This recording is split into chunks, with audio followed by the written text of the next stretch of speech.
All right. Let me get this started here. We good on X now? Yep, we're good. All right.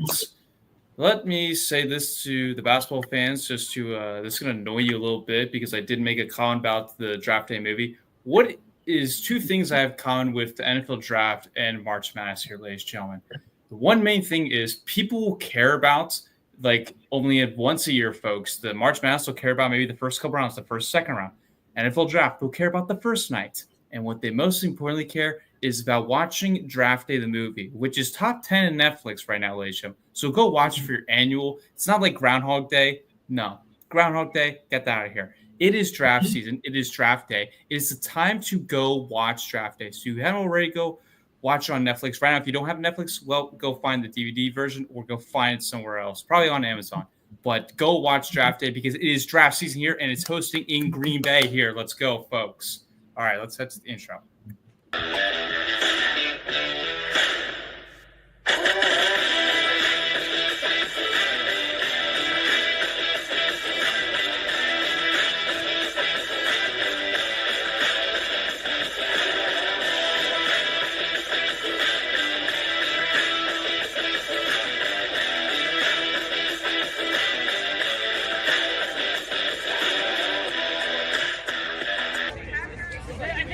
This is Tom Grossi, and you're watching the PackRects podcast. Let's go.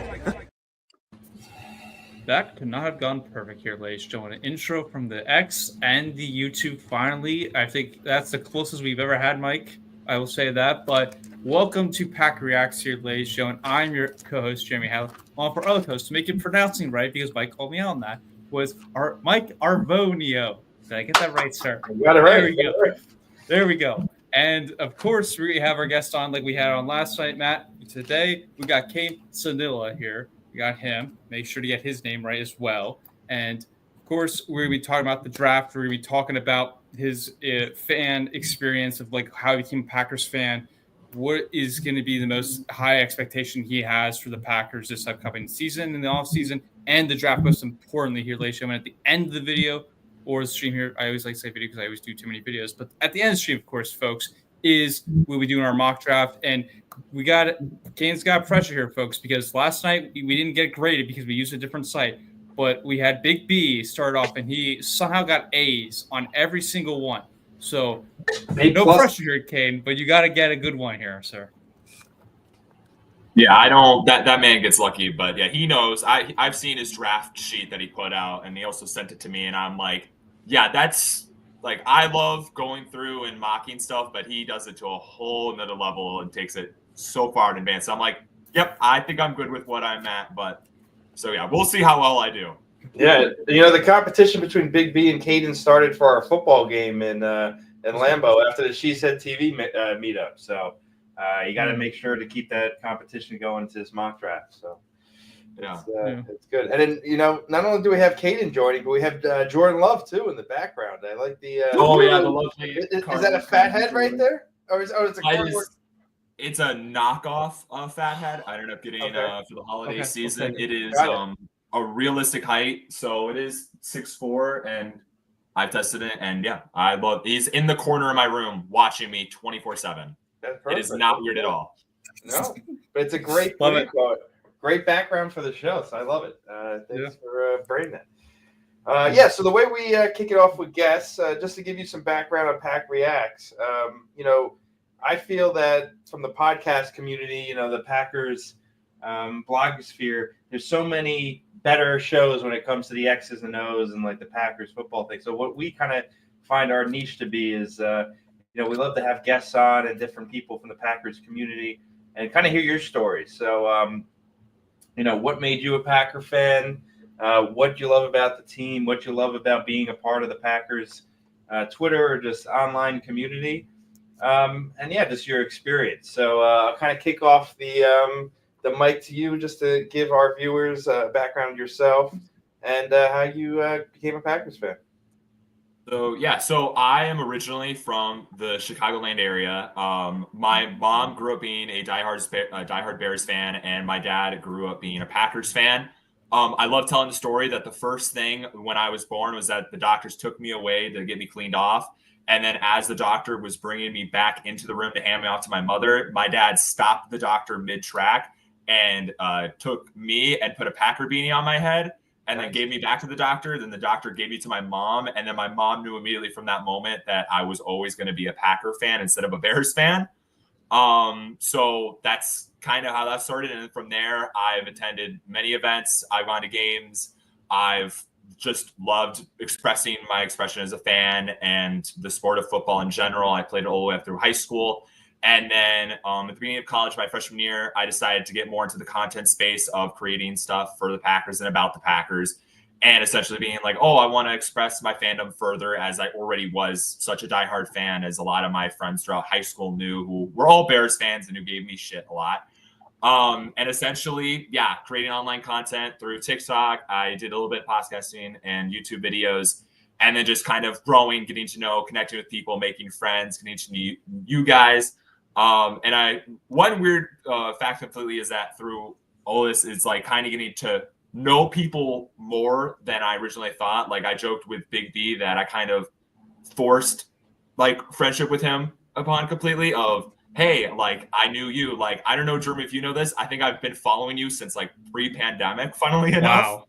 Really? So yes, I think I realized it like last night when I'm looking at my story, I looked to see who like was viewing my stories, and I'm like, where do I know this person from? I'm like, I've seen this person from, and then I see like the photo of Mike. I remember like when you guys had the Cheez It team. I'm like, where do I know this guy from? I've seen him before. I'm like, oh shoot, he follows me on Instagram.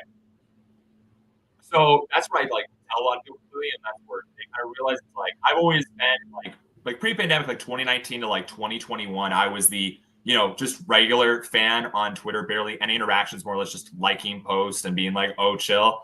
And it wasn't until I started actually posting and being like, oh, let me actually do some of my own stuff that I got more involved in getting to like know people better. And it was also like kind of weird as I said with Big, he was like, yeah, it's kind of like ironic, a little strange. Cause I told him, I'm like, oh yeah, I've been following you for a while. And he was like, that's not weird. And now we're like solid friends for the most part. And I can feel like that's for like a lot of more people that I meet with. And, I have a distinct feature of personality. It's kind of unrecognizable. There's not a lot of young people my age that are completely bald. Shout out to having alopecia.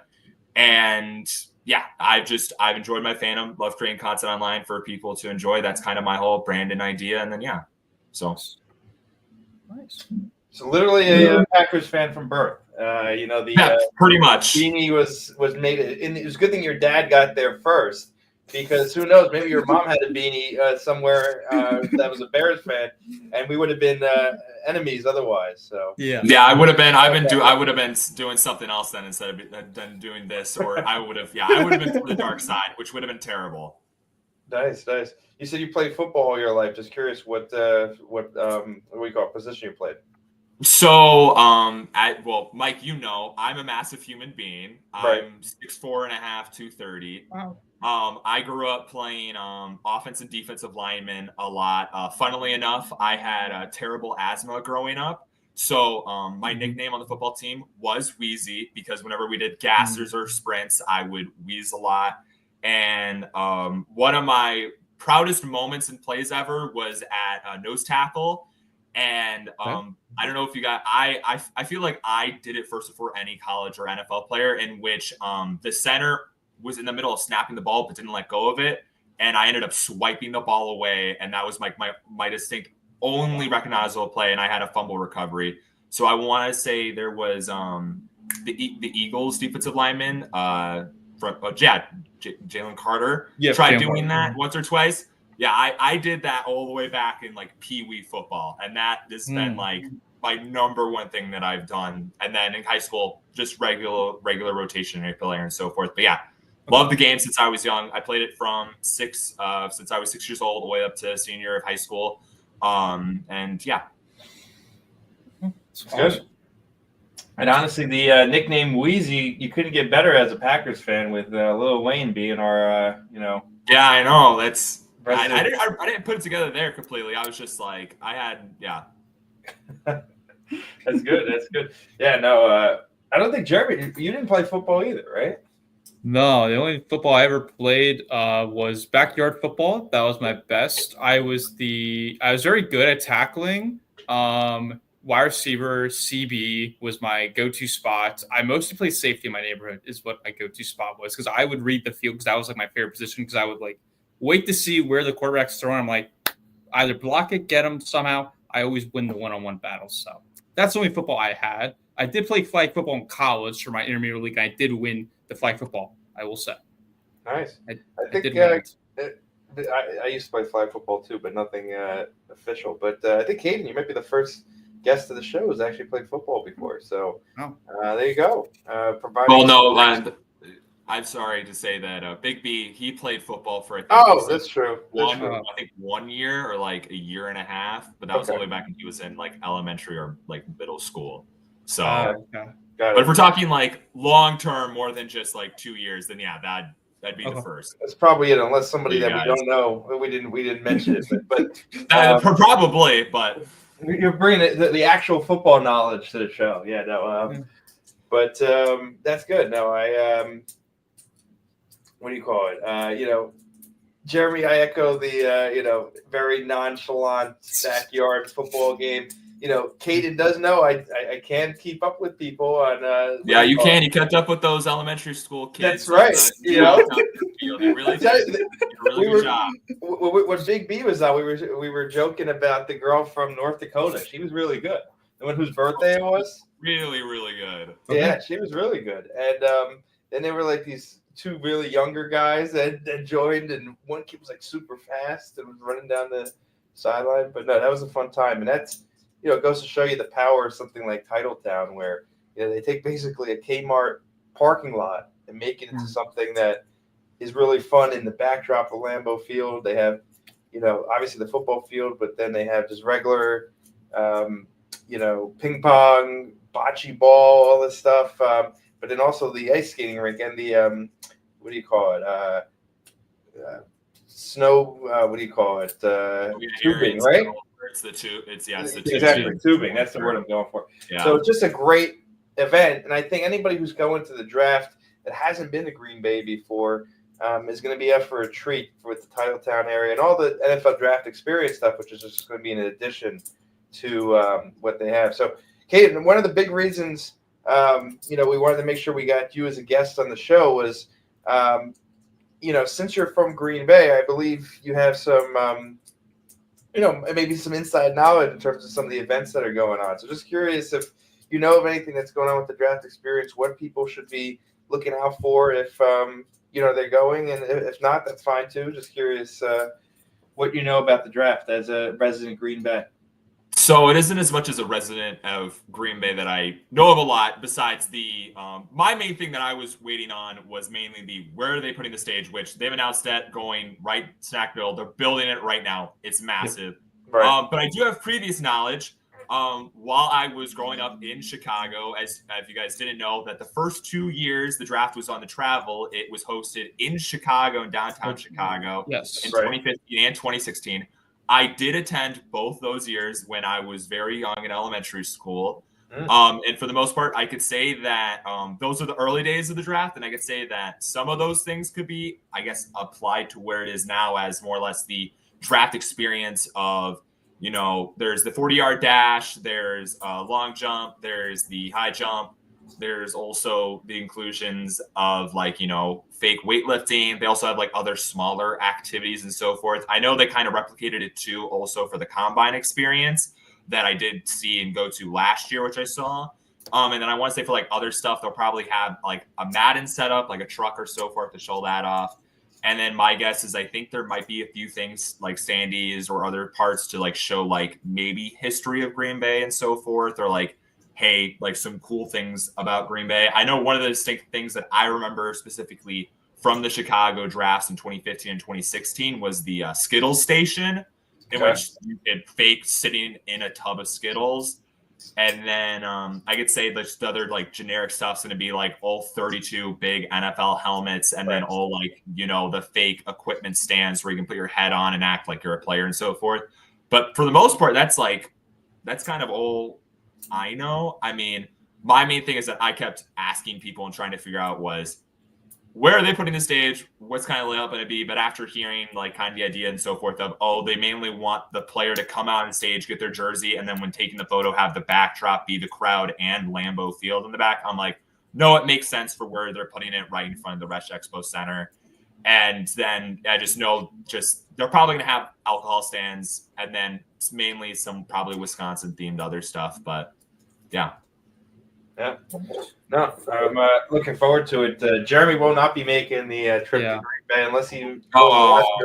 Yeah, unfortunately. But I will be there as well as John. I don't know if you've met John, but John's our friend that I met at the Tom Grossi meetup for 30 and 30 in New York. So he will be there with his girlfriend. So if we catch up at some point, I'll have to introduce you to him. So I keep joking with people that it should not be that hard to find me. Exactly. Crowd.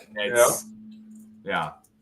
But and then the other thing is you don't have tickets to get into the what do you call it? The actual theater, right? So what they did was that, if you guys didn't know, so they have a private separate thing for like the event. So the actual like theater in the atrium, they technically call it, is for the NFL On experience, all access and so forth, which also gets you like behind the scenes to the red carpet back there and gets you like front row seating and everyone's like on camera in the nice rows, or you could be off to the side areas if I'm correct. And it's like all you can eat. There's private rooms and so forth. Day one tickets for Thursday night were $3,000. Day two tickets were $1,500, and day three tickets for Saturday were $600. And then they had other exclusive packages that included like travel and so forth. But if you just wanted the draft experience within itself, those were the prices to do all that stuff, which I was like, no, that's nowhere in my monetary gain. And then I know people who have the NFL credit card, I forget what it's called completely, they could use their rewards points, and they also had draft packages that include red carpet access and then other stuff.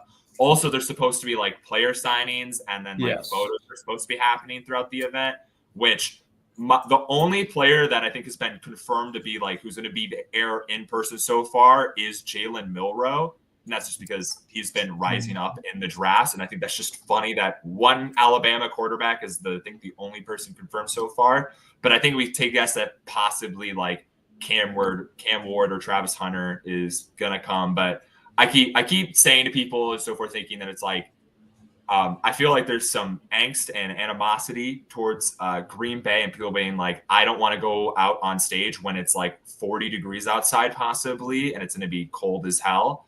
But at the same time, I'm like, if you're going to be a first-round draft pick, I don't know why you wouldn't want that experience of getting, like, going out there on stage and having Roger Goodell give you the jersey, getting the photo, and experiencing it all fully. But, you know, we'll see completely as the days move on forward. I mean, we're 2 weeks out, and I'm expecting a lot more news and information, everything to get, like, come out quicker and so forth. Wait, sorry, that might be news to me. So you're saying there's only one player that has accepted the invite? So from what I've heard is that there's only been Jalen Milroe has been the only person who's like confirmed that he's going to be there. There's like other guesses, like we could take a guess, like the Titans are possibly going to take like Cam Ward or Travis Hunter first overall, and that's going to be like they're going to go. But from what I've seen online or so forth, I don't know of like any other guys that have like confirmed that they're going to be there in person. Because then they haven't announced anything like player-wise for who's signing autographs, which they normally do and say. But I said they've been holding back on so much information. Like as I said, they didn't announce where they were putting the stage until like a few weeks ago, and then they started building it. And you're like, oh, okay, I guess it's just gonna happen. And so I'm guessing they're just holding back on more and more just to be like, we want to actually like confirm and be 100% about stuff. So that's my guess. Yeah, I read something that Shedeur Sanders and Travis Hunter have already said they're not going to come, which that's obviously disappointing. That's where I was saying where it seems to be a lot of players are like deciding that they don't want to go, which is kind of like down. But yeah, I'm thinking that more guys will announce or we'll see them go in person. But yeah. Yeah, hopefully people don't boycott it. That would be probably a bad look in terms of having Green Bay as a draft. No, I guess it's not the easiest place to get to, and not the most fun city as a draftee. Like there's no clubs and stuff, or not as much. But I still think it's really cool to attend the draft when you get picked. So hopefully players, do show. Well, that's what I'm saying. If you're a first round draft pick, and if you know 100%, hey, I'm going in the first round, I don't know why you. I mean, I understand the answer of, oh, well, I want to be with my family and celebrate in my hometown and where I live with everyone. But at the same time, it's like the unique experience of doing that. And I understand the guess of, oh, well, people are hoping that the draft and the expectation is that there is still a possibility that in 2 weeks it could snow. I mean, it literally snowed here last week, Wednesday, and the temperatures here have been like 40 to 50 degrees still and have been dropping low at night. So there's still a possibility that it could maybe snow or just have frost. And I know that's what Mark Murphy said he wanted to happen. He'd like, I would love it if it were to snow during the draft. Right. But I think it's going to probably be like somewhere in the 40, 50 range and maybe come like Saturday be a little bit higher in temperature. I'm expecting it to be cold, but I don't think that should be the reason to deter people from coming here. Same thing with, oh, well, I know there's not a lot of stuff to do up here completely. Like, oh, you're going to say, oh, well, there's fun stuff because everything closes. I know Eric Stokes gave the answer of, oh, well, everything closes at like 10 p.m. at night in Green Bay, Wisconsin, and there's nothing really fun to do. When I'm like, well, there's a long, wide list of stuff to do in Green Bay that I've known of, and I tell people, I'm like, the response of there's nothing to do in Green Bay, Wisconsin besides watch the Packers is one of the worst things I ever hear, because I'm like, there is a lot of things to do. I just don't think people know or purposely care to research or do. So, but yeah, we'll see completely. I'm expecting more players and the NFL to announce more and more people to come. As I said, they've been very, very closely conservative with keeping their information tight to their chest and not really letting people fully know until like the last and final minutes. So I wouldn't even be surprised if we didn't know who was in person until like the Wednesday or Tuesday before the draft of who was going to be there in person and who was arriving at like Streusel Airport, right? Freaking on the west side. So. Yeah, that makes sense. I didn't know that. You just broke through some news for me too. I didn't realize Eric Stokes said that there's nothing to do with Green Bay after. Oh, I remember that comment. Yeah. Oh, I didn't see. Yeah, he said it about the Raiders. He was like, "Oh, I can't wait to go like clubbing and have the experience like all late at night." And I'm like, Yeah, he said something like, "There's no food open after 10 in Green Bay." Yeah, that's where we also realized that all the cornerbacks that were on our team are all big back quarterbacks that love to consume and eat like their offensive linemen. I guess so. Yeah, that's true. That's true. That is true. Stuff. I did sell. I did want to give like a little bit of an update that I just saw from Fox 6 that reported that Jordy Nelson, Wisconsin greats Joe Thomas, Jonathan Taylor, and fan favorite Dante Hall and Hall of Famer Lynn Swann will be at day 2 of the draft. And there is the NFL experience for the fans to participate. That's like not the VIP, of course, but there will be. But it's the public. Yeah. There will be some autograph sessions. I don't know who it is to be confirmed. I have no idea. And then they're also going to do a bike parade, apparently, for the young fans to participate in, riding around their bikes at the NFL draft experience before the gates open, is what I'm saying. Yeah, I heard about they were going to try and incorporate something to do with the bikes, as that was like the main key thing that they keep going on and referencing onto. So yeah, thank you, Jeremy. Yeah. And then I did want to ask you, Caden, because to go back earlier when you were talking about the football game, can you give me a rating of like 1 through 10 on Mike's game here? I need to know. Like you said, he can keep up. I need to know. Could he stay? A long time ago. I mean, from what I remember, I think he had like one really impressive catch. I mean, from what I've seen, I've only watched one game of Mike's, so I'd have to give it like maybe a solid 7 or 8. Okay. Like it wasn't like crazy impressive, but for the most part, I would be like, oh no, he was like really good. And I was not playing as well as I thought completely, but I could say for Mike's behalf, yeah, I thought he played really solid. Now, would I pick him like first in a game of like back and forth? No way. No way. I'd pick the North Dakota girl for sure. But if we're talking like mid to late as like a sleeper pick, I'd definitely pick Mike. I'm Mr. Irrelevant. No, I wouldn't say you're that bad. No. Ooh, okay. Well, at least I'm not undrafted, Although at that point, you actually want to be undrafted compared to Mr. Irrelevant. Isn't Brock Purdy Mr. Irrelevant? Yeah, he is. Yeah, he was Mr. Irrelevant. I'll take that. I'll take that. The game was fun though. I think it was your and Big D's idea to do that, which was fun. Thanks for inviting us. Yeah, he said he was like, oh, it was going to be him and then our other friend Thomas, who came in from California/Arizona, and we were just like, oh, we're going to go over there regardless, and then we all just went over, had a good time. Thomas disappeared for like an hour because he had the bathroom. I don't know what upset his stomach or so forth, but he was gone for like almost an hour. Called out.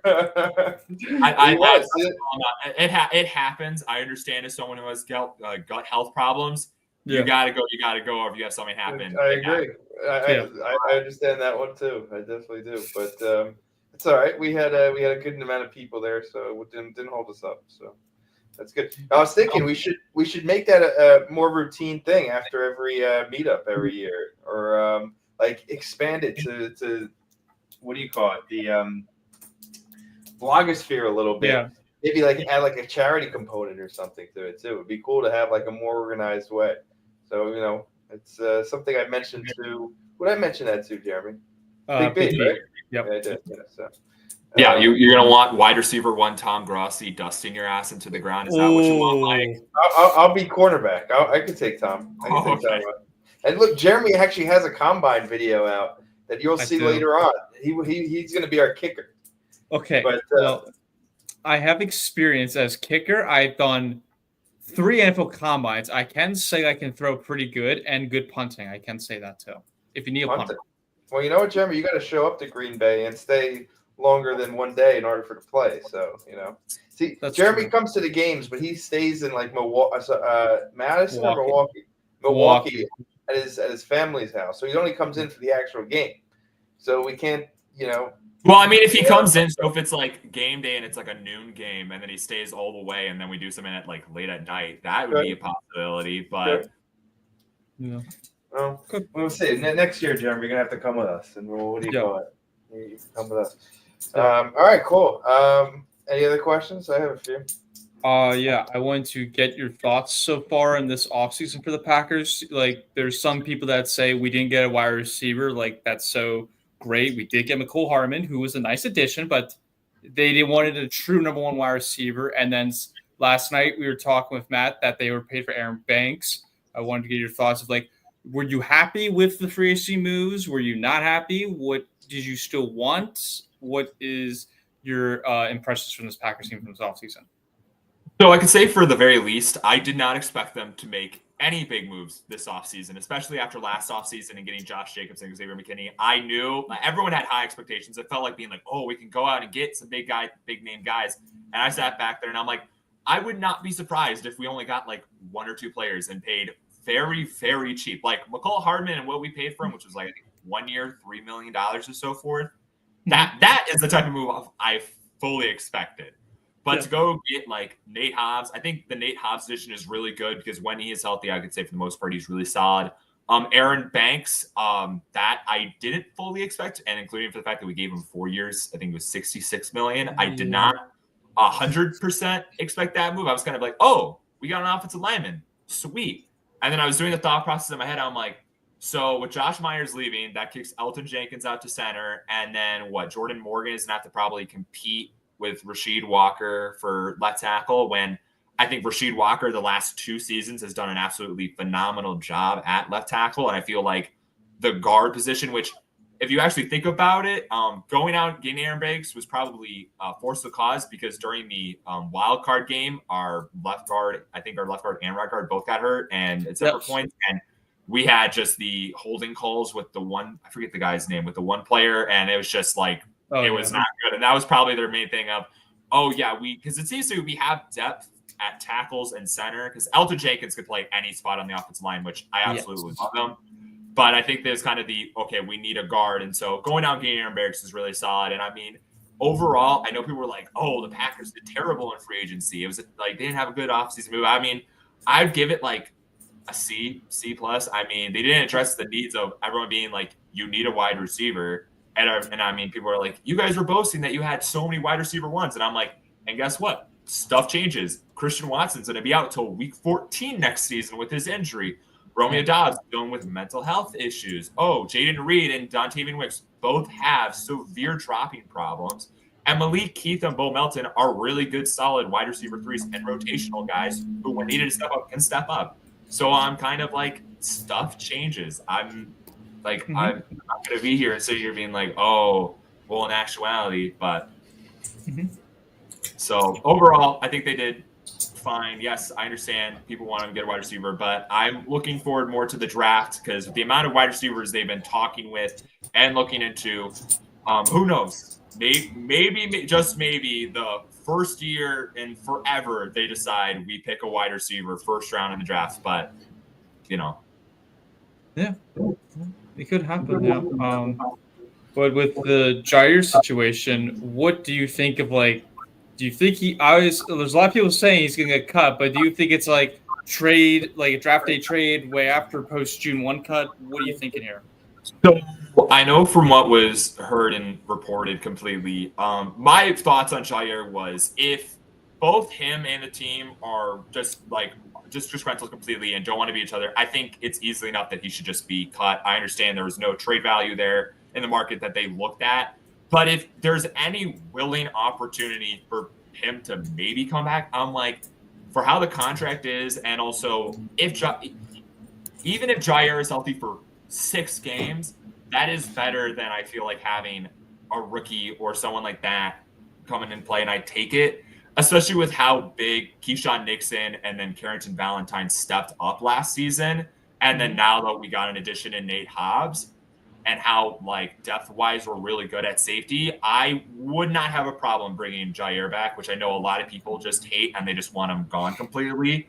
But at the same time, I'm like, if he's willing to be like, hey, like I'll come in and play, I'd be fine having him back. But at the same time, none of us fully know how the relationship is with him and the team, and we won't know until there's a move to be had. I mean, I still think if there is a team that does become desperate for a cornerback, which they could possibly during the draft or say during a trade in addition to move up or move down, then I think it would be the case. But from just how long it's been dragged out and so forth, and how the Packers asked him to take a pay cut, he doesn't want to take a pay cut. The Packers also want to trade him. They won't. Teams aren't willing to give him up as big. But at the same time, the Packers don't just want to cut him outright. It just seems to me that there's just a leading road of he might be back, but who knows? We'll see what happens. I feel like depending on how this draft goes and who the Packers draft, like say, I think if they draft a cornerback first round, I think that will tell us a lot about the Jair Alexander situation. But if they decide to go like wide receiver or offense or edge and don't draft a corner to like 3rd round, 4th round possibly, then who knows? So that's my thoughts completely. Okay, and then to go right back to the wide receivers, do you think that Tucker Kraft should be more of the offense? Do you think he should have a bigger role and he should be the focused offense than you focus on the wide receivers? I think rotational wise for how Matt LaFleur has his offense, in which he went really run heavy this year with Josh Jacobs, which I absolutely loved. I love run game football completely. I feel like with Tucker Kraft and how good he was past season, I think it made people forget how good and well Luke Musgrave was that first year in 2023. And I feel like if you have more of an offense that involves those two guys, both of those guys on a rotation completely, and not just focus so heavily on the wide receiver aspect, I think you can have more success.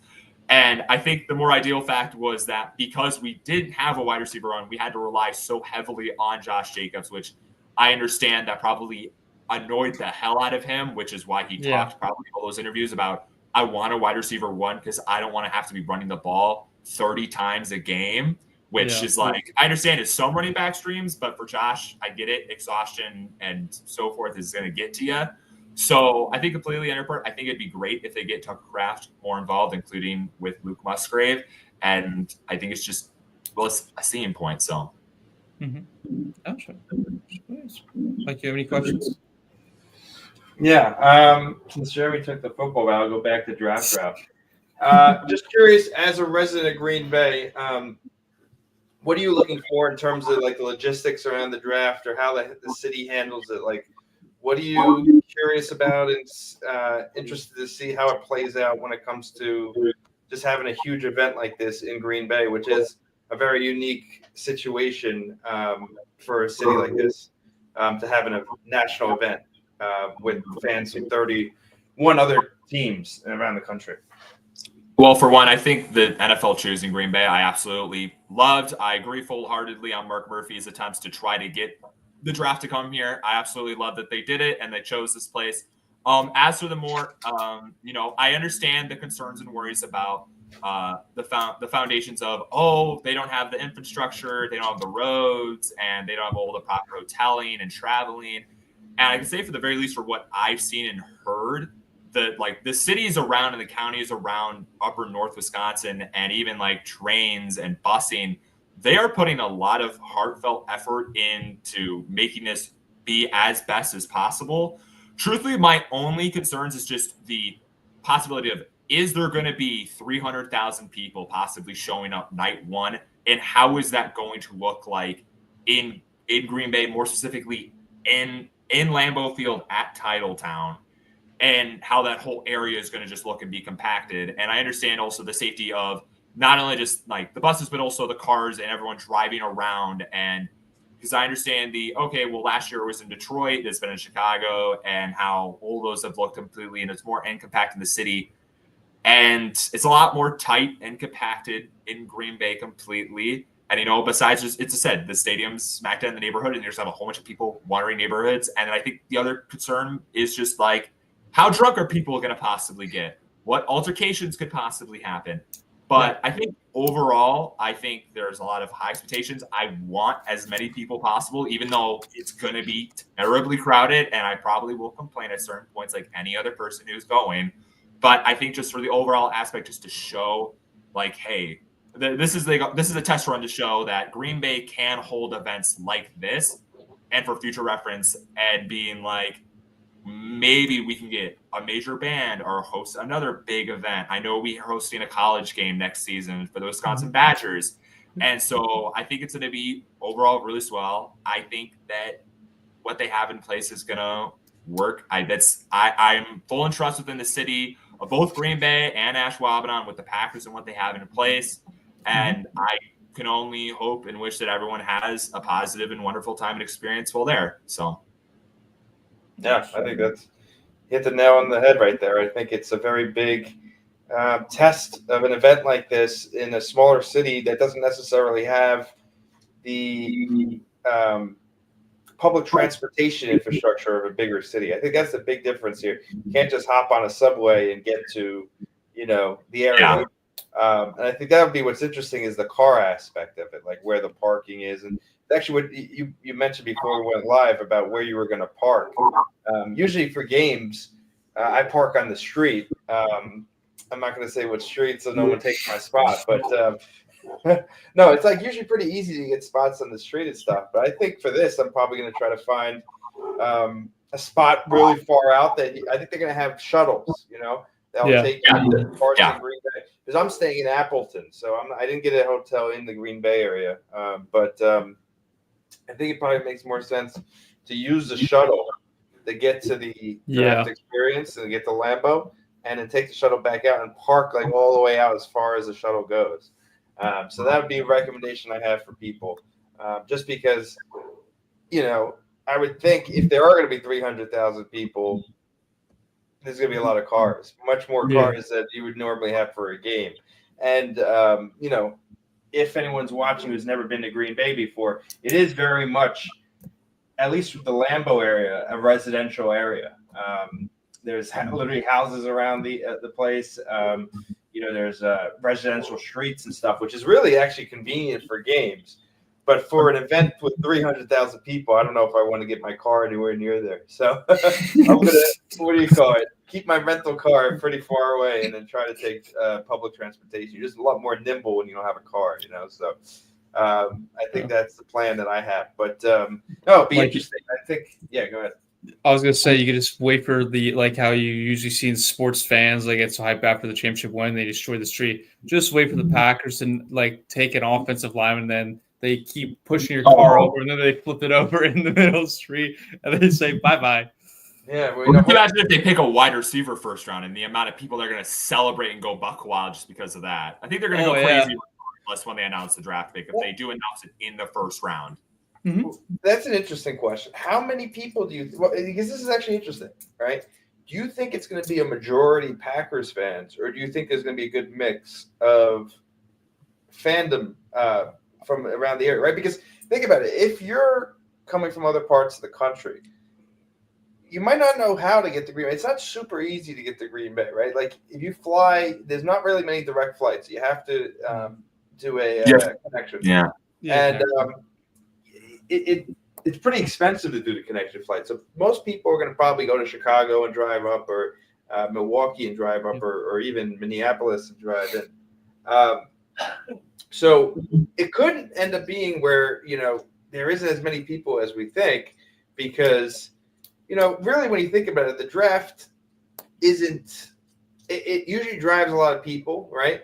But it's not a super exciting event, right? You kind of sit around and watch people get drafted, like, okay, see. And I love the draft. I've been to multiple drafts back in when it was in Rockefeller Center, New York, and then I went to the Philadelphia one when they started doing the rotational. But it is interesting to see if people really, do make the trek up for the draft. So it'll be interesting to see if it's a lot of Packers fans or it's a good mix. What do you guys think? You think it's going to be a good mix? Or you think it'll be mostly Packers fans? Go ahead, Kate. I think for the most part, just because travel and inclusivity, I think it's going to be majority Packer fans. As you said, Mike, you're going to take a lot of connection flights and going to be commuting car-wise, and that whole aspect is going to be just crazy.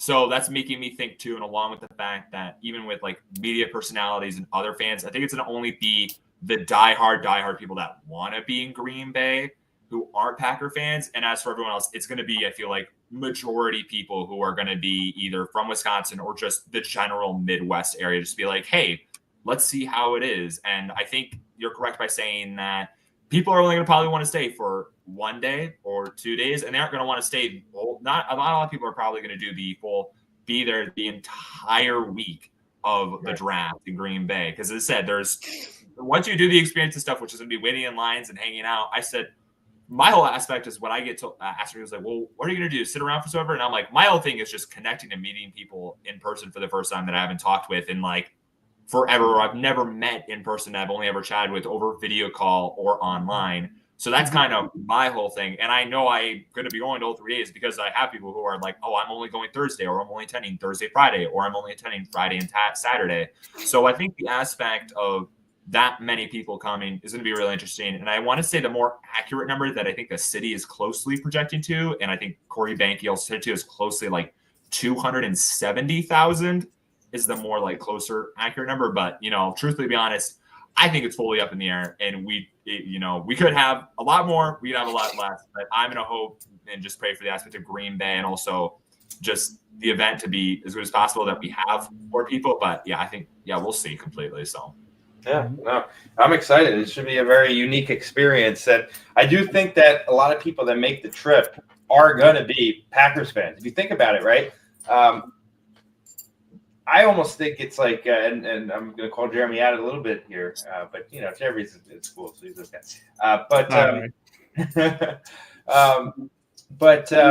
This is a once in a lifetime experience as a Packers fan to have an event like this in Green Bay. It's very likely that it never happens again. And even if it does happen again, it's going to be a long time. If you think about it, right, we're not going to get back to back. That's not going to happen. And really, the only time there's been multiple drafts in one city other than when it was in New York was in Chicago, I believe. Yes. Did they do it twice in another city? Kansas City, Philly, Cleveland, yeah. Detroit, and then next year it's going to be in Pittsburgh. And the only reason they did it in Chicago twice is because it was a major market city and they were test running it for 2015 and 2016. And then when they realized it was doing really well, because they wanted to it seemed to me they wanted to double confirm their accurate statements of, okay, we can do it in a city other than New York and have it be successful. Then that's where they started, let's travel, let's go to other different cities and so forth. So it's probably, besides this once in a lifetime experience here in Green Bay, we probably won't get the draft possibly ever again or in a very long time.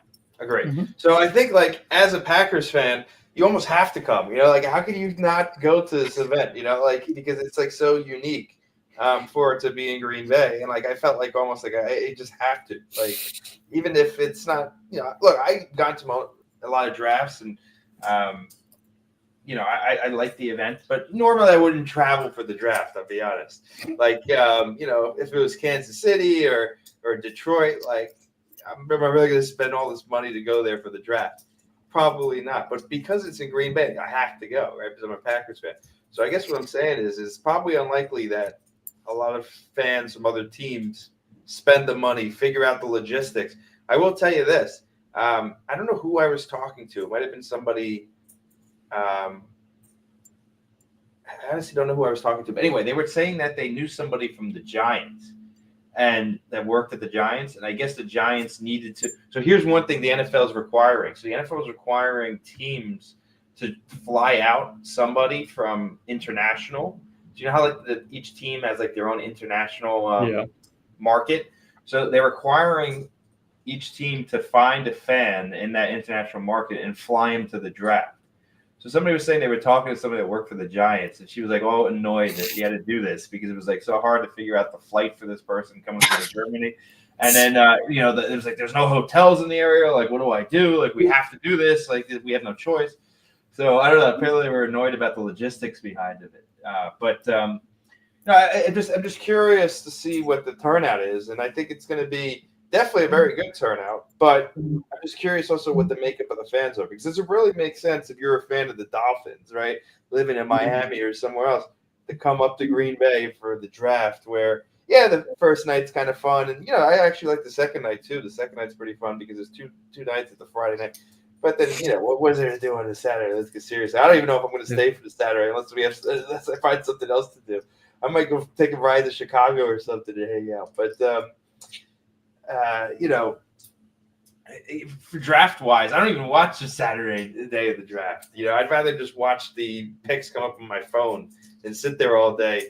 Because when you watch the actual broadcast, they don't even show you the picks anymore. They're just like running their own thing, and then they'll say it on the it's basically like watching your phone because they say it at the bottom. So there's really no reason to watch on a Saturday.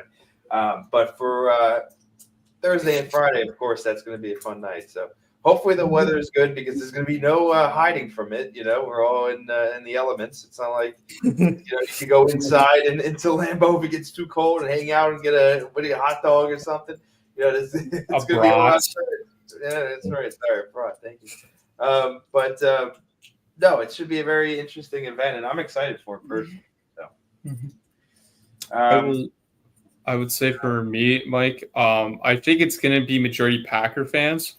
Although I think this is going to remind me of the Super Bowl because I was at the Super Bowl, and when I was at the Super Bowl, I obviously had your Eagles and Chiefs fans, but there was a lot of like other sports teams. Like you got the Packers, you got every different fans like from all over. It's like kind of a neutral like convention, is what I like to say. It's like everyone comes all together like once a year. Now this is the draft.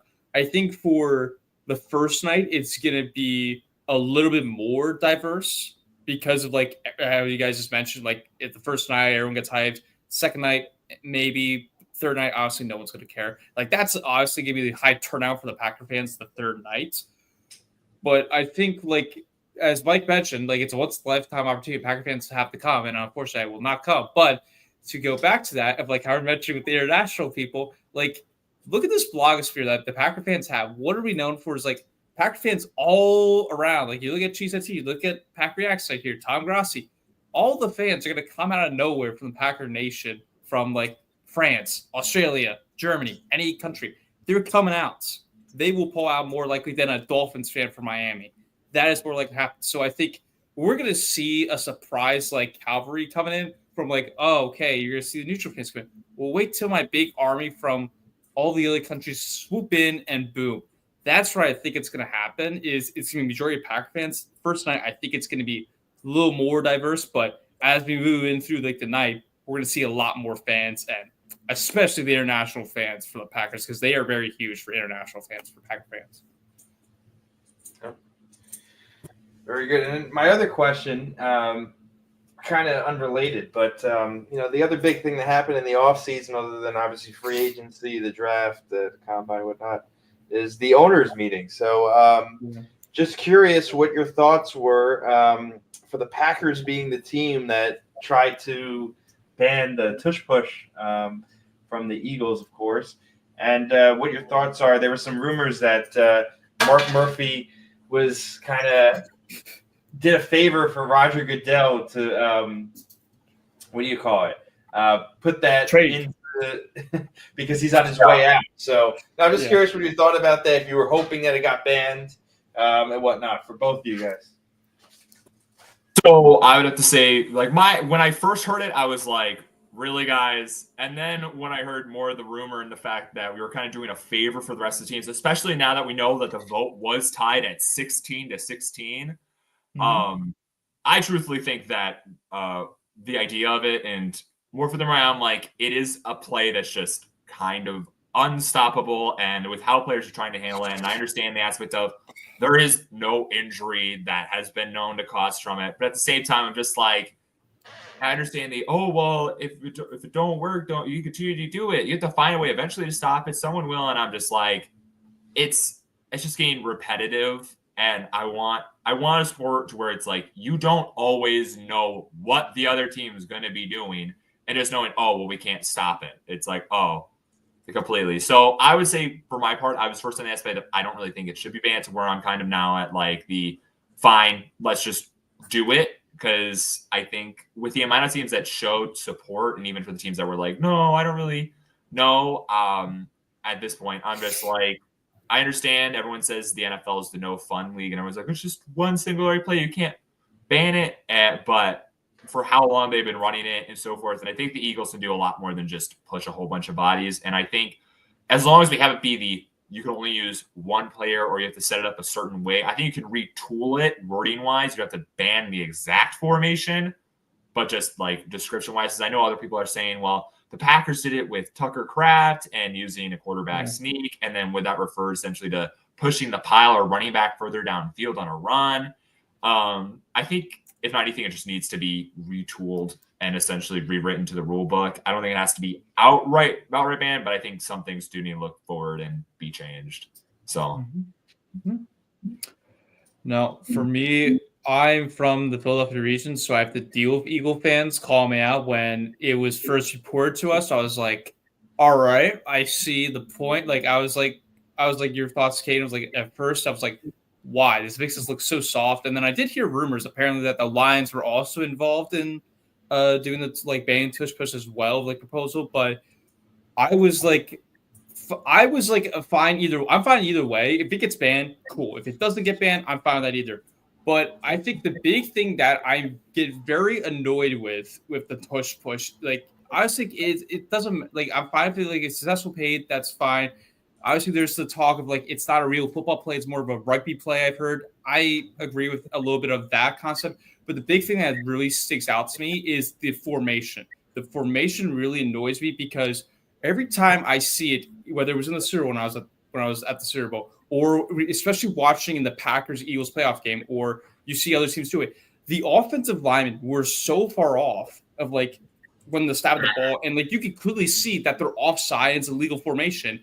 You got to call the play because that just like that initially gives like, for example, the Eagles would give them an extra 2 yards because of like the legal formation, because you can clearly see guys are like lean so much over the line. It is a straight line, and that's where I said they need to retool it completely and work it to where, like, I think the play and the idea itself is like, oh, you're pushing the quarterback from behind is fine. I just think that the formation itself is the idea of it should be changed and retooled. So yeah, I think that's my big like because now the new rule is going to change. Like they're still gonna have the chain for like the first downs, and they're gonna have like the new system in for like the first downs. Like that should also be, they should use like the soccer technology that they use for like offside call. Like they should really use that for the formation, because that really ticks me off of like the guys getting like extra 2 yards from just a legal formation. Like we saw a couple years ago with the Chiefs offensive line. Like how many times did that guy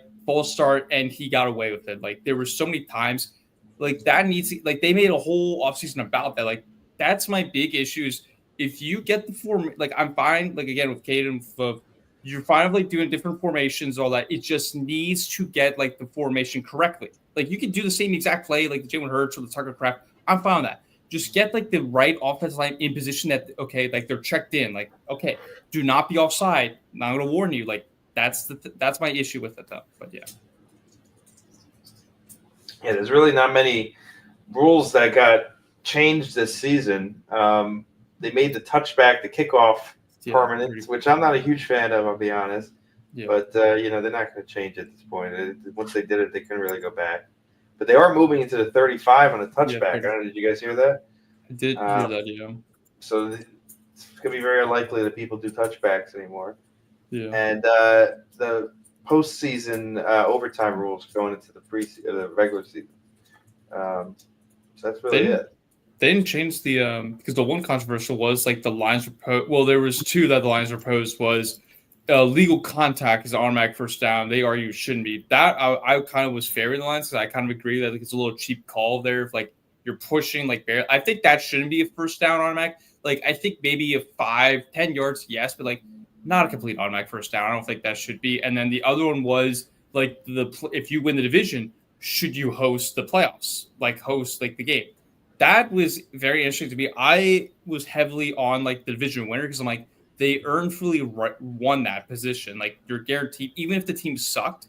I think maybe you could find a way maybe for like if it's between the last wildcard seed, like the last wildcard game, if it's like okay, they clearly have a way better record and like the division winner has like a 7-9. Okay, maybe that is the only sign I could see. Like you can make the argument for, but other besides than that, then no. I think it should be the same how it was, because it's definitely like been interesting, like with the 7 seed in play, because not many 7 seed teams have won like the first round. The Packers were the first team to do it against the Cowboys, like when they installed it. So I think that's an interesting aspect, though. Yeah, I agree. Any other questions, Jeremy? I want to. Well, we'll get into it of like the draft, but I want to ask Caden, what is like either your number one guy you want the Packers to get, or like what do you really hope that the Packers get like night 1 or night 2, like something like that? First I'll just state the obvious of knowing the Packers, they will probably pick a project player, and it will probably be a defensive cornerback or an edge rusher. I think I have a list of either like a Shamir Stewart or a completely like a Trey Amos type of guy I'd really like. Dream draft picks of mine, I'm huge on guys. One of my favorites and my long lost twin brother, Landon Jackson from Texas A&M. Okay. I'm hoping the Packers possibly draft him. I would say he's been rising up a lot more in the draft boards, but he's more of a early second to late second round draft pick.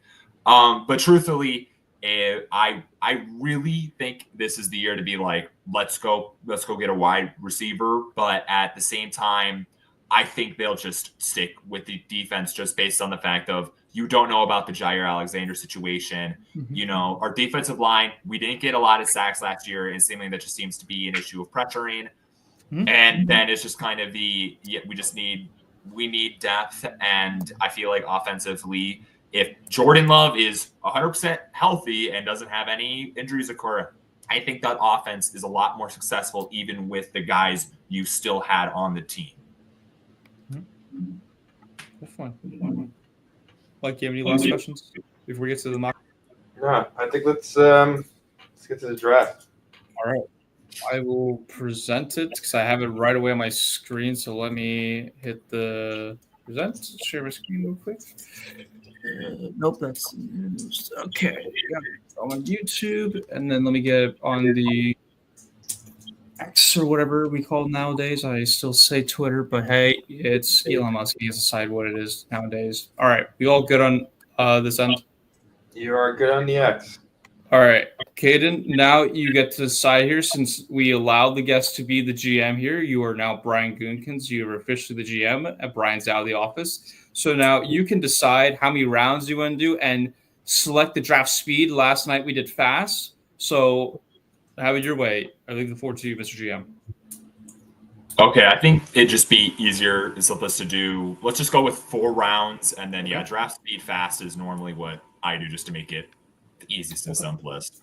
And truthfully, when we get to later rounds, I know that I haven't done fully in-depth draft features towards the later rounds, but we'll see if I know names and so forth when we get there. Okay. You know more than I do. I have done no draft research. I really got to start spending some time on that. Otherwise, I'm going to be going, and the Packers are going to pick somebody I have no idea who they are. So maybe it's like for that. Yeah, I mean, at the very least, like I've done at least some in-depth stuff, and I've done more of the hey, who are we possibly going to get? But I don't go, as I said, with like big draft board. I have like other friends that go like fully in-depth where I know and I understand people put out like big booklets or so forth. I am like I stay more to the casual side of let's kind of see, because you get to later like 5th, 6th, 7th round, you really don't fully know always. Yeah. And then even if you do get like a late sleeper round guy being like, I want this person and I've seen it, I'm like, I never had that luck of guessing. And truthfully, I'd rather stick to like normally the first 3 to 4. Because when I get to that point, I'm just like, with who they pick, I think as long as they hit the spots and needs, I'm like, okay, we're solid. So I think 4 is the sweet spot, because we only have 1 pick a round. Other than I think the 6th or 7th round, we have 2 this year. We really don't have that many picks, which is weird for Gutekunst. So at least we're not the Vikings, who have like barely 4 picks, I think. Really? They have a 1st round pick, and then I don't think they have a pick till like the 5th round or something very late after that. So good. Hopefully, no Vikings fans come. Hopefully, they stay home. Well, I think that's also what I keep getting seen on joking on Vikings Twitter. It's like, this is probably the one good year for us not to have draft picks because the draft is in Green Bay, and I'm like, wow, that's crazy. Yeah, I'm more towards your side now, Kate, of like when I do the draft, and I only do 1st round mock drafts nowadays. Like for every 32 teams, I'll do it. For the Packers, I'll do 1 through 3. I think the last time I did a 1 through 7 like fully like for a YouTube video was the 2021 draft, where I predicted correctly for the Packers to get Amari Rodgers and Royce Newman somehow. That was terrible picks, but that's the only, I haven't. That's why I don't test them now. I'm like, if I do it again, I could be right, but then again, they can be very bad players. So I'm like, I think I should leave it away from like predicting that they're gonna be very bad players. The Packers. Yeah, I mean, I've only ever gotten like when I went like full in depth. I was with you. I did predict Amari Rodgers, which I think every single Packer fan was so happy that we got it. And then when it went south fast, but also it's like I don't blame Amari, but at the same time, kind of like, that's unfortunate how to go. But but with drafts overall, I've been more on the lighter side of normally only doing like the first few rounds and then staying conservative towards there. So, all right, let me get it started now to head into the draft solo here. So I believe we'll be starting. Oh, there it goes right now. Okay, here we go. Wow. Okay, Ashton Jennings to the Giants. That's fire. This is chaos. Shador to the Jets. That's more chaotic here, ladies and gentlemen. Just Mark Stewart, who said the Packers could get. Tyler Brooks, Malachi. Wait. Oh, I think we got Johnny Barron. Yes, we have Johnny Barron available too. All right. So do you want to do trades here, Kane? We're fine. I'll just make it easy. We're gonna do no trades, or I would just be the one to be like, we're gonna trade back and just load up on draft picks entirely and not pick any one. Exactly, and you could do that easily. We were saying that last night with this. What do you call it? Just the website. You could just get a whole bunch of picks. So. All right. I'll have to reject. All right, just reject them all. Reject them all. Okay. We have. Wow, we got. That's big. This is big. Oh, let's go to offense. Okay. And I'm going to do what every single fan does, and we're going to wide receiver. What's the best wide receiver available? Wow. We are going to pick the guy at wide receiver state who just had a draft visit with us, Mika Mbuke. I can't even say his name. Wow. That's passing up the quarterback from Texas. Wait, is that Johnny Barron? He's the one with the sexual assault or something? No. Oh, that's Isaiah Bond. Yeah, the wide receiver. But they're both from Texas, right? Yes. Yeah. All right. There we go. Let's see if we can get Johnny Bear to fall off. There he goes. Oh, there he goes. Oh, it's fine. Ah, That's my guy. If we can get him, that'd be great. yeah. All right, here we going. Caden's the what do you call it? Quintessential Packers fan here. You got to get a wide receiver for Rodgers. Well, I joked with my friends and I said, at this point, it's just suffering, and I'd rather have it be whether the guy's successful or not, just to be like, well, I did it, and if it didn't work out, that's on you guys. That's right. That's right. It's Trey Amos just went off the board. Damn, that's damn. Okay. We will be going. Let's see. We're going defense now. Okay. So actually, just go click back to over, or just say all. Okay. Let's see who's best to be. Oh, there he is. We were just talking about him. Take Jalen Milroe. Jalen Milroe. Yeah, and I don't really like that. Okay, we're gonna go to defense then. Okay. And based off what we need, we're gonna click edge. Let's see who's the best available range. We'll just go JT Tolo as best available. We'll just go back-to-back Ohio State guys. Can never go wrong. Nation. Exactly. They just came off their championship win. Cannot go wrong with there. No CBs in the first 2 rounds, huh? So he's leaning towards the Jair he wants back. Yeah, I need Jair back. That's fine. Let's see. Jack back. Damn, Jalen Milroe is not getting picked. He's fallen. Damn, if this happened IRL, this would be tragic. Wow, we're still home. Oh, there you go. There he goes. Colts. To the Colts. Ooh, Jalen Milroe. What do they get? Chris Paul. Room. They got Daniel Jones there. I forgot. Oh, yeah, and they have Daniel Jones. That would be a very interesting draft for QB room. That would be really interesting. All right, let me reject. You can get Chris Paul's son. But do we really need linebacker? I mean, do I trust Quay and Isaiah McDuffie enough? I mean, I understand we just lost Eric Wilson, but we will be picking up. Hold on, there's Shamar Turner. Oh, wait, it's Stewart. That's what we had mixed up last night, Mike, because we thought it was Stewart, but it was Turner, though. That was the thing for us. Okay, so I think the idea we're going to go here is to defense, and we're going to what's the best corner available right now? Yeah, you got to go corner round 3. Oh. Ohio State again. You get the fake Kobe Bryant. We're going Ohio State again. We're doing it. Drew Dermott. We're picking. Yep, we're doing it. Jordan Hancock. There we go. Ohio State. You know that's a reach. We're just going to be the Ohio State Packers. That's what we're going to do here. There we go. That'd be the tag. We used to be the Georgia Ohio Packers. State fan because of AJ Hall. I mean, yeah, it would be ironic instead of all Georgia guys, we just go with all Ohio State guys. They did just win the national championship, so that's what Howie Roseman for the Eagles did. He did that for Georgia. Yeah, exactly. And I mean, look how well it worked out for them. So might as well join them. Yeah, join Can't them. beat them, join them, but we're not going to do that with the push. Exactly. Oh, all right. Last pick. So we got all of our needs here. We go back to just all. Jalen Reed. You know what? Jalen Reed. Jalen. I did like Jalen. Oh, let's go with Jalen Reed. I do like him. I did have him. Safety, really? Okay. Yeah, it's more depth. Why not? Even though they're probably going to give me a terrible grade here. There's no great grade on it. Oh, there's Ollie Gordon. Just go to the end. Yeah, we get to see the fun of it. Yeah. Let's see. We want to make it. It's probably not going to be an A. They don't give you a grade in this one for some reason. Can you go to full results? Full result on it. Ooh, this is actually good. It tells you where everyone went, but doesn't give you a grade. That's dumb. I don't like the grade aspect of it. What about the third tab? There's nothing there, right? Well, I want to say PFF does free, but they go to 3 rounds, and I think they give you a grade.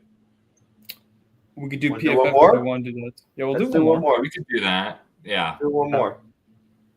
All right, give me a second. We'll just do 3 rounds in this one. Yeah. I think it's just drafts. Yeah. Okay. let me stop sharing on both ends, and then let me get it back up real quick. While we're waiting here, folks, for me to get it up, Mike, do you have any questions for Caden while we're getting this up?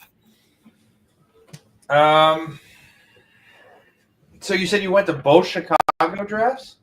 Yep, I did. 2015, the very first one, it was very sunny, very nice. And then in 2016, it got rained out and barely like a decent amount of people were not there. So, cool. But it was a very fun experience. So you lived in Chicago at the time? So, all the way. So from when I was born all the way up until 2023, I lived in Chicago. Technically, I lived in Naperville, which is the suburbs of the Chicagoland area, for those who don't know. And essentially, I grew up, all my friends in high school and growing up were all diehard Bears fans and so forth. And I was a Packer fan. And luckily, I were able to give them crap a lot about everything except for the 2018 season, which was my freshman year of high school. But I was very happy the very following Monday after that playoff loss in the Cody Parkey double doink kick, in which they were not too pleased with me. Well, he's. I can say this, Mike. He's like me. Of like, I had to deal with Eagle fans all my life, and we can give back. You had to deal with the Giants, but the Giants have had more success, like way back as when we were kids. I would say. Yeah. So you got to deal with Bears fans. I'm Giants fans, and Jeremy were Eagles fans. So that's good stuff. Good stuff. All right, so we got to do 3 rounds here. Yeah, 3 rounds. 3 rounds. Hopefully this is accurate. I doubt it's going to be accurate, but we'll see how it goes here, ladies and gentlemen. We can start it. Okay. Sweet. Now they're trying to make money off these things. Crazy.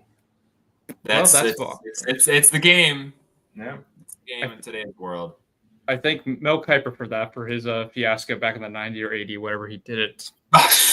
I'm surprised he isn't baked in more. I mean, I understand his booklet that he comes out every year, but yeah, he had I think Shedeur Sanders Jackson Dart number 9 pick for the Saints. I think I saw. All right, let's scroll up. So we got Luther Burden available. Let's see. Who's Jamar Stewart? There's a Mika. He went. Yeah. So you got good value for him last time. There's Johnny Barron going 8. Man, see, the other one wasn't right. Okay, I could say this for the Browns fans that are watching, or if they are, Mason Graham will not be a Brown for Cleveland. I can guarantee that. Yeah, number 2. That's crazy. Number 2. Yeah, really. Actually, Genty to the pass, too. And then somebody taking Hunter running back before Travis Hunter? No way. Yeah. I doubt it. Hunter. Yeah, no, I don't see that. Shedeur to the Jets, too, is they are keen on Justin Fields being their I would not like Terrell McMillan being to the Bears. I would not like that. Also, I get told by Bears fans they have already good wide receivers. What? They don't need a wide receiver? Okay, so with the first pick here, if you could scroll down just the overall board, because I think, let's see, we got anything. Here's Pierce. I want to see that's me. Yeah. Harmon's out there. Trey Amos next start. I think what we're going to do here is it's going to be upsetting. We're going to do the more smart, logical thing for how I think the Packers are going to do it, which we're going to go pick Trey Amos. Yeah. We're going to reach here and pick a cornerback and go with the idea that we need a replacement. And I think he's a really solid overall and good corner. So I understand this is going to be probably a little bit of a reach here. And I think pick 23 since he's 23rd overall. I think he's still a solid scored. And also I think they're going to give us a solid grade regardless just because it is corner and that is one of our top needs unless they're going to say, you need a wide receiver. But, yeah, we're going to go Trey Amos here with our first pick. Okay. I like the pick. I feel like you can even maybe trade back a little bit to get him. Yeah. I think I'm expecting – I think what will happen is I understand it's, like, surprising. Everyone has their first-round draft picks this year. There's been, like, no trades or nothing. Every single team has their first-round draft pick. But I wouldn't be surprised if the Packers decide to trade back and then go ahead and like trade up a few spots. So I didn't realize that. That's crazy. Yeah, it's like the first time in like forever that they all do, which is like very, very interesting to say the very least. Okay, I think with their second round pick here, can I go to wide receiver and see? It was to the Jets. And we're going to go pick my guy, one of my favorite depth guys. We're going to pick Jalen Royals out of Utah State. We're getting ourselves another Utah State guy. Yeah. Oh, look at Isaiah Bond drop now. Oh, wow, he dropped a 1-1-1. Wow, that's crazy. Yeah, that's So, hey, take it, Jordan Love, Utah State. it's fine. Knowing what will happen is that the Chiefs will probably go ahead and draft him. That's true. That's true because they got Xavier Worthy, who had some offseason issues so far. I've been told. I like Tyreek Hill the other day though. Every few months for Tyreek, unfortunately. Yeah, somehow. All right. So far, it's fine. Okay. So that's not terrible. We're gonna go for edge rusher here and see where we're at edge rusher wise. If not, then we're gonna pick an interior D line. So let's Central Arkansas.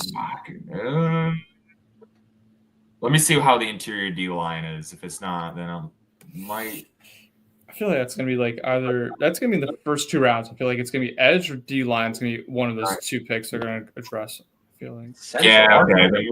Then we'll just Central Arkansas, David Walker. I like their logo there, purple bears. The bear, Kamani Rucker. Let's see what we got. Okay, overall grade 94.6. That looks pretty solid, and I think you know what, for third and for the last pick, we'll go with David Walker. Why not? No, he's my new favorite player, just because he's from Central Arkansas. Arkansas, yeah, exactly. Middle of nowhere university team. Let's go ahead and pick David Walker. Why not? We'll pick it for Mike because he loves the logo. Yeah, exactly. Well, for Mike's sake. There we go. All right. Let's see. I'm guessing, if I had to guess, I'm probably going to get a B. Let's see. Because I think they're going to give the first 2 pretty solid. Oh. What the heck is this? Oh, we got an ad. No, you stupid ads. We don't like them. Oh, jeez. So Central Arkansas has apparently had 12 players drafted in the NFL dating back to 1979. One of the most recent was Traymon Smith, drafted in the 6th round of the 2018 draft. So they haven't had somebody in 7 years drafted. And the highest pick was defensive back Robert Rochelle, which wasn't he on the Packers, Robert Rochelle? Yes. Yeah, I think he was. Who was taken the 4th round in 2021. Let me try and do this real quick. If we can. Yeah, he was definitely on the Packers. All right, hold on. Let me reshare it back because I got to share it back to you because I just had unshared. What's that? 2023, 2024, he was on the Packers. Drafted to to the Los Angeles Rams. So I got B minuses across the board. You know what? That's not a nice. Truthful. No, it was pretty good. We're not gonna be perfect here, but truthfully, to be honest, we filled needs. I mean, we got the corner that I think you guys are right by saying that they'll probably bottom 28% of Packer drafts. Oof. But I think if the Packers were to do something like this, I wouldn't hate it. I mean, it's another 2nd round wide receiver. I think corner 1st round makes sense. I think you guys are right by saying that. I think they probably will go edge rusher, interior D line, like with one of the first 2 picks. Mm-hmm. But yeah, I think truthfully, not a terrible job. If I would have I think I like the idea of going Ohio State still. I like the first draft just a little bit more just because I think it's more fun. But I think this is kind of more of a realistic standpoint at the very least. But, well, I mean, we'll see completely. And knowing what might happen is it's going to be we draft a guy and every single person's going to go ahead and freak out and boo on stage. Exactly. Which is the other thing I'm going to be excited for when being in person is Roger Goodell coming out and seeing literally every single person boo. That's going to be a very interesting thing to go ahead and see because that's going to be. I'm wondering how loud that's going to be because I have met the man in person, which he was really nice.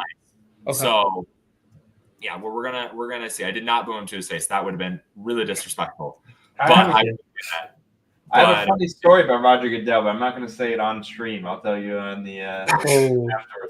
But I got to show you guys something. I'm really loving this Central Arkansas pick. Let me present the what I just found. Put it on YouTube too, Jeremy. Let me on it. Wait. I don't. I want to release it all at the same time. All right, here we go. represent on the other one. Sorry. Oh no. Oh, the field. I'm telling you. Oh no. Purple and gray. Look at the field. Yeah. Oh, jeez. That's something. Yeah, it is something. Look at that. Look at this field. Because I was watching the video. I don't want to get a strike, but you see this? Look at that field. That's pretty cool. I want to go to the Central Arkansas game. Pretty cool. All right. Well, good draft. I think that one's a good one. I think we'd be very lucky with that draft, especially with David Walker on. So. All right. Any other thoughts before we call it? I mean, I was going to ask what you guys think the Packers are going to do in the first round if we have the time just to really quickly do it. Yeah, for sure. No. Jeremy, you want to start off? Yeah, I'll start. I think it's going to be three positions. It's going to be defense. I kind of like do a defensive draft, but for the first round, I think it's going to be It's going to be between CB, defensive line, and edge rusher.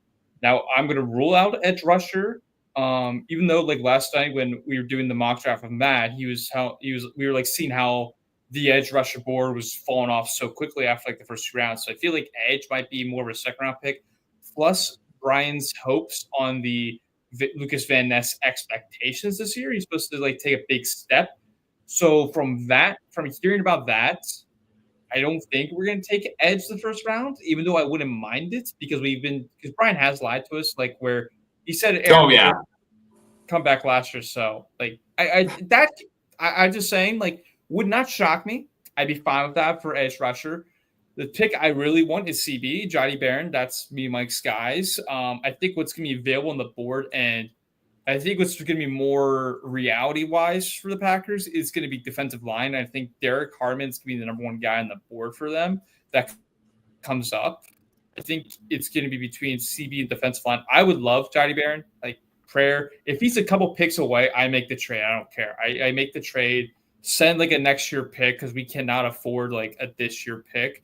So I go for Johnny Barron, but if not, I would go defensive line, Derek Harmon. Maybe Kenneth Grant. That's another guy that's up there too, and then some other guys. But yeah, it'll be interesting. I think one guy that's going to drop though that didn't show up in these draft boards for like when we're doing these mock drafts so far, I will say is Mike Green.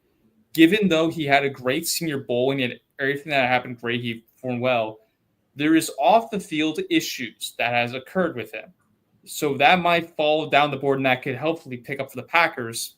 Maybe they do something like that. But my expectation of like reality-wise is going to be defensive line. My hope is CB, but I hope it's Johnny Barron. That's fine. So my thoughts are I think they go cornerback round 1. I don't think they really have a choice just because I do not see Jair coming back. I think he's done. I agree that they're probably going to go with somebody that isn't who we all want. My guy would be Jahdae Barron, but I don't think he's going to be there. My number 2 guy would be Will Johnson, not going to be there. I mean, of course, we're all forgetting about Travis Hunter. He's not going to be there, that's for sure. Yeah. So, if we want a Jahdae Barron or Will Johnson, I'd be very, very happy. But I don't think that's going to happen. So my guess at the moment, just looking at the list of cornerbacks, and I really haven't done much research, so take it with a grain of salt. But just in somebody that like isn't a huge name, but I could see them like going for is a guy like Maxwell Hairston out of Kentucky. I could see them going for him, but again, I need to do more research. But I do think they go cornerback in the first. I think they double up 2 defensive players in the first and second. I just think we have a lot of holes on the defensive side. Definitely have to get the cornerback position one of those 2 first rounds. Yeah. And then I feel like they're going to, they're going to prioritize a defensive player, whether it be edge or interior defensive line over the receiver position. I do think receivers in need, just like it has been in many years, but I don't know necessarily another young receiver is the solution. And I said this on the podcast before, like, I'd almost rather have a veteran come in, and that is why I was happy that they got McCall Hardman, although he's not a super veteran. But, the Packers have one of the youngest receiver cores in the league, and I just don't know really what another young receiver does. I mean, don't get me wrong, you can't have enough receivers, especially young players, but like I think that the high draft capital this year can be better used on the defense. And cornerback is a no-brainer. Like you have to. You don't even have a choice but to pick a high-level cornerback because assuming Jair is not back, and I think that's a safe assumption, this player is going to be taking most of the snaps throughout the season as probably the number 2 corner, if not the number 1 corner at some point. So, we need quarterback in the first 2 rounds, at least one of them. And then I think that they probably prioritize edge or interior defensive line over receiver. But I do view receivers pretty important. So maybe like a 4th round pick or something in receiver. But yeah, or 3rd. But yeah, that's my thoughts. I think it's going to be a defensive heavy draft like usual for the Packers. I think Goody's going to be a similar approach where he's going to have his, metrics that he's looking for when it comes to corner, height, weight, all that stuff. And I think we're not going to get one of the top guys. I don't think he's going to trade up. I hope he doesn't trade down, and we don't see any pick in the first round, but I wouldn't be surprised, honestly. So, yeah, I guess we'll see. But not the most exciting draft, like you were saying, Caden. Like, there hasn't been any big trades. Really not a ton of talk around it. So, I don't know. I think it'll be interesting. It's going to be a fun event to see. I'm more excited to attend and to, see what happens just socially and seeing people around the draft. So I'm excited, but I definitely need to do more research in terms of the actual players. So yeah. Any other questions, Caden? Sorry, we didn't really give you a chance to ask any questions. So feel free to. Well, no, I think I mainly just want to get your thought process. I mean, I haven't fully diverged completely into the whole draft aspect of, hey, knowing priority-wise, but I think you are right by saying it is another year of us saying we need defense. We're probably going to go pick corner, D-line, and go ahead and do that, fill those priority needs, and hope those guys turn into some top premier talent in hopes of helping us go reach and go to the Super Bowl. But I think, truthfully, I don't think it's going to be a surprising draft. I would not be surprised. It's just like another generic thing. I think, somewhere out there, my hopes and dreams is the Brian Gutekunst goes at their stage with Mark Murphy and Roger Goodell, and he announced that we select a wide receiver first overall, and every single person in Green Bay, Wisconsin celebrates in open arms and loses their freaking mind like we just won it all. But I think if anything, we're probably going to pick cornerback, and just it's going to be there you go. That's what we're going to go ahead and do, and then just have just a normal draft aspect of being like, yep, it was a solid draft for the Packers, and I know people are going to be like, they filled their needs. They didn't do wide receiver in the first round, and everyone in the major media markets are going to be like, I don't understand it. I don't get why the Packers just never draft a wide receiver in the first round. I don't get it.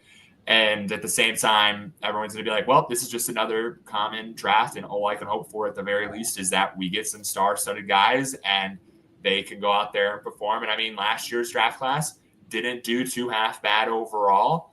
And I can only wish for the same for this year for all the guys we are hoping to draft. So, yeah. And then last question before we head out. What are your favorite media to consume within the Packers blogosphere? Whether it be YouTube, Twitter, just what do you consume? I think just overall, I mean, all my content mainly is TikTok heavy. I like connecting with the younger audience and then posting short form content, or at least connecting there, because I feel like that space is a little untapped. I think just in general, overall, X/Twitter is just an overall well-get-together, well-rounded space, even though there is a small part of the Packer fan base that I read on Packers Twitter, and even especially on Packers Reddit, where I'm like, what are we talking about, people? Or like, why say these things? Why do these things? Why are we posting this or talking about this? This is dumb. And I screw through and read it, and I'm like, really?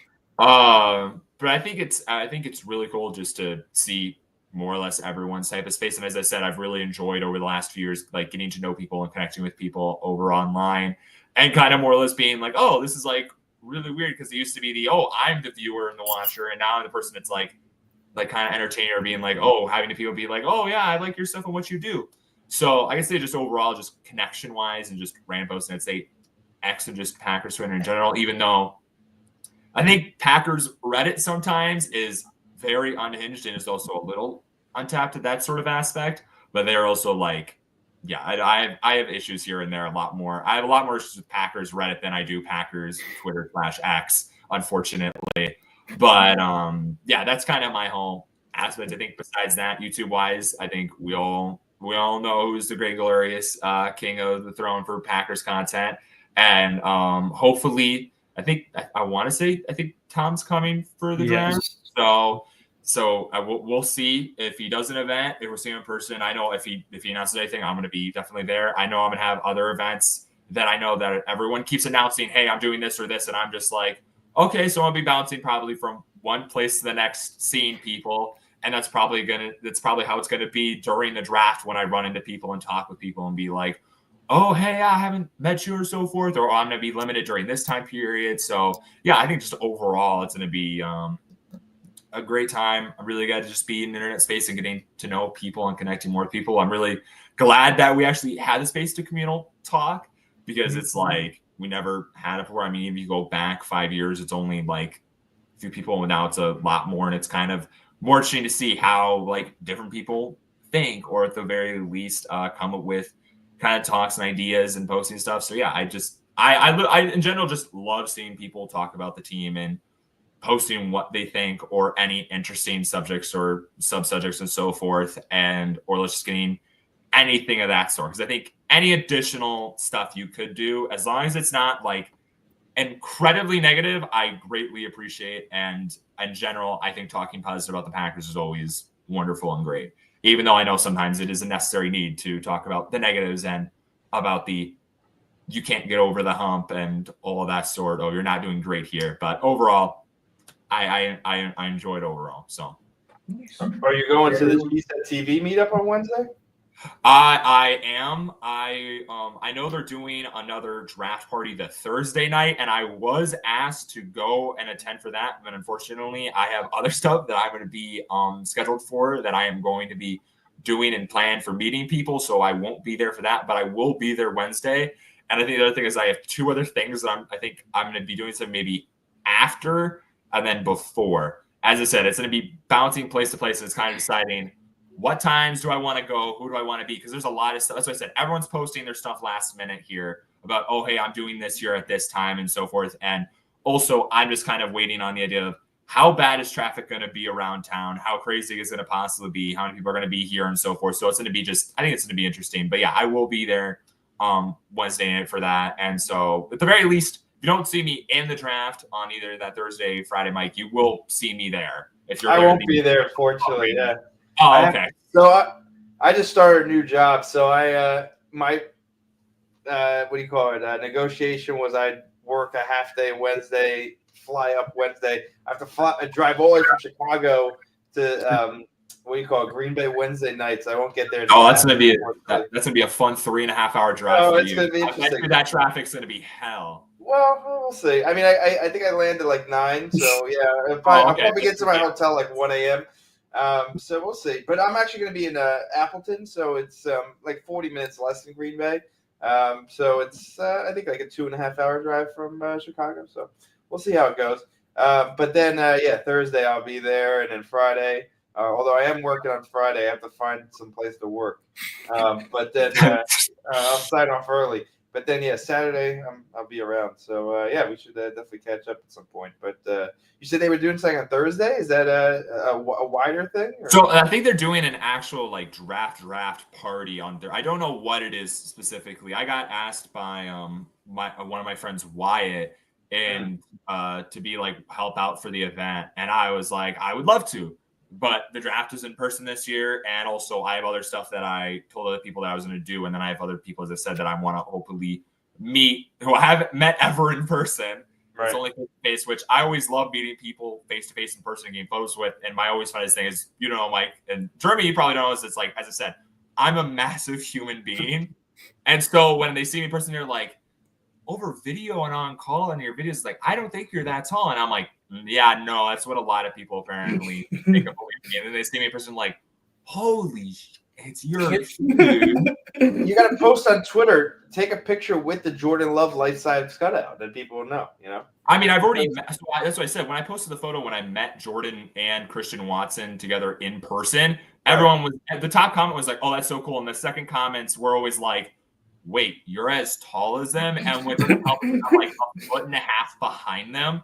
So it's like I'm kind of like the same height, a little lower, but I'm actually supposed to be like slightly the same height and above them. So, but yeah, I also just love doing that. So like any player I meet and stand next to, everyone's like, okay, that gives a rough estimate of how huge of a human being you are. And I'm like, yeah, I mean, as I said, I'm a 6'4.5" tall, bald guy. So you're going to see me at the draft. I should not be that difficult to spot, especially with the fact that my outfit, depending on the weather, my hopeful outfit's going to be, I'm going to wear some jeans pants, and then I'm going to be wearing my Jordan Love college Utah State jersey. Right. So to be able to stick out more from the crowd at the very least. But yeah, we'll see weather-wise, because if it's going to rain, snow, or just be cold, then it might change. I think it's just going to be interesting and overall fun just to see. So you got to represent Utah State with your top receiver pick there. Yeah, exactly. With Jalen Royals, even if we pick him in the second round, I'd be like, "Oh, let's go." There you go. There you go. Nice. All right, cool. The way we usually end the show is we go around and kind of say where everyone can find us. What you're doing in just the media space, or where they can find your content. So we'll start with you, Caden, as the guest.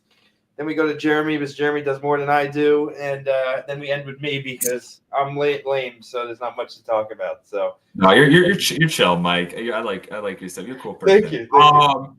You can find me at any of my socials on pretty much any platform under the username at Caden Sunila, just like how it's spelled here on the screen. Posting for other stuff of that sort, as I said, TikTok content creation, short form content creation. Love doing that. I love attending events, showing the aspects that a lot of people don't get to do. As I said, growing up in the Chicagoland area, I didn't get to do a lot of Packer events or go to a lot of Packer games growing up. So my hope with my content and showing that off is essentially showing people who can't go or attend those things and being like, here's what you're missing out or what you could be doing possibly, and being like, just gaining that whole part. And just overall creating engaging content that fans like and overall enjoy watching. So yeah. Cool. Nice. Good, Jeremy, you're up. All right, let's get this over quick, because we'll leave the forward mic here for his long speech for. But for me, of course, on my YouTube channel, I'm still doing my GOAT series. The Saturday's coming out is the 49ers, so we're doing the GOAT 49ers there, and then we're going to get into of course, the Kansas City Chiefs and the Patriots, the annoying dynasty franchise, but we'll talk about them next couple weeks. And then next week, I will be posting my mock draft video. As I already mentioned, this stream it's only the first round, no trades, because I cannot predict anybody's trades. And like Kay mentioned, everyone has to pick right now. It's going to change most likely when we get the draft day, but I'm going to do from the first round. So the first round pick could be like Cam Ward from the Titans, and then we're going to go all the way down to 32, where it would be the Philadelphia Eagles. So we're going to do 1 through 32, all of that next week. And then since I'm not going to be the draft, because I'm going to save it for the folks who can't go to the draft, like Kay has mentioned, he's going to show to the folks. I'm going to be from my house. So I'm going to be streaming night 1. Night 2, it depends on who wants to show up. And if everyone wants to do another night, I will do another night. But night 1, I will be having some people coming on, Packer fans, Texans fan I'll have on, maybe some Eagle fans. I will have the whole night 1 streaming. So I will stream from the first pick at least, or maybe 10 minutes before the first pick, it takes forever, till the end of the first night. I will not stop until the end of the pick. So if you are that tired and you are bored and you're going to leave like the draft, if it's one of you two, or somebody's that bored and you want to see somebody stand up to see the reaction, that is me, and you can clip my reaction if you really want to, folks. Mike can do that if he learns clipping. But hey, yeah. Calling me out. I need to spend some time on that. But you can find me on Twitter, Arvo15, or just the PackRects page. Jeremy is stunting on me because he had a very successful post that he posted this week, and that's supposed to be my job. So, yeah. Good job, Jeremy. Great job. We also got followers too on that, Mike. There we go. We can take it. I do have to follow Caden on TikTok. I did not know that you did TikTok, honestly. So, I'm not a big TikToker, although, what was your thoughts real quick? Sorry, not to ask another question, but on the TikTok ban, were you scared there for a little bit? I mean, at the very least, I have my Twitter space, and then I'm trying to inch back through the editing process of trying to get back to YouTube and so forth, and trying to post there. Okay. But I mean, we're gonna see completely. I'm at first I was worried the first time around, but at this point, I'm like, I don't think it's gonna go anywhere.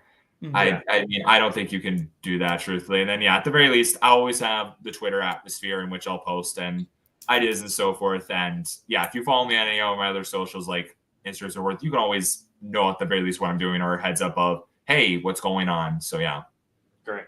But in terms of I'm excited for the draft. I will be joining the first night at some point from the draft, and then hopefully maybe the second night if you do stream, I could join a little bit longer, Jeremy. We'll see. But no, it will be a fun trip in 2 weeks. And next week, we don't have any guests planned yet, but I do want to reach out to John and Jeff. Maybe we'll do a four-way if they can. And John will be at the game, and Jeff will be on the stream. So it'll be, half stream, half actual in-live person, and we can go head-to-head of which one's better. So there we go. So, But again, I wanted to thank Caden for coming on. It was a great conversation. You're always welcome on the show. So thanks for doing it. And thank you to the fans for joining. We went just over an hour and 40 minutes. So a long one tonight. But it was, long one. Thank you guys for having me. I greatly appreciate it. Of course. And this is, just so you know, we made history tonight for Jeremy and I. It's the first time we've ever been back-to-back on shows. So we had Matt Freilich last night from Pack-A-Day. Thank you, Matt, for joining. That was a great conversation. And the Caden tonight. So it was a great time for us. And, really looking forward to the draft. So we do have – we showed it off last night, but Jeremy wants to he put together a video package for the live stream next week. So we're going to play that real quick if that's all good. So, Jeremy, you got to get me on 3 so we try to sync it up like we synced up the other one earlier. All right. On the count of 3, when I say 1, we played right in the spot here. Okay? 3, 2, 1.